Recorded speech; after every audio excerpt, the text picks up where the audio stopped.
یہ بھی سورہ الحشر کی ایک آیت پر مبنی سوال ہے. C'est le verset, pardon 11.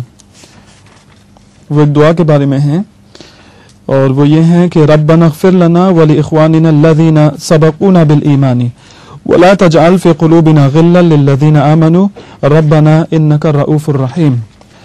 ان کا سوال ہے کہ اس کا تعلق نو احمدیوں سے کیا ہے، مطلب ان لوگوں کی نسبت جو ان سے پہلے ایمان لا چکے ہیں. کیا مطلب؟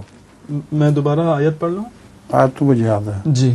وہ یہ ہے کہ جس طرح نئے لوگ جماعت میں داخل ہو رہے ہیں، یہ آیت جو ہے خاص طور پر ان لوگوں کے متعلق تھی جو شیعہ پرانے بزرگوں کو گالیاں دیتے تھے اور ان کو برا بھلا کہتے تھے.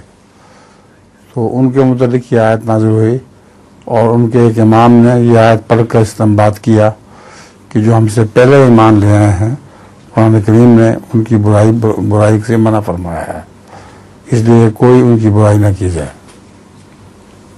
امام تھے غالباً امام جعفر صادق تھے. ان کے متعلق روایت آتی ہے کہ ایک شیعہ ان کے سامنے کھڑے ہو کر حضرت ابوبکر صدیق رضی اللہ تعالیٰ عنہ اور دوسرے صحابہ کی برائیاں کرنے لگا. تو انہوں نے بڑی سختی سے ڈانٹ دیا. انہوں نے کہا میری نظر سے دور ہو جاؤ کیونکہ تم قرآن کریم کی اس آیت کی خلاف ورزی کر رہے ہو.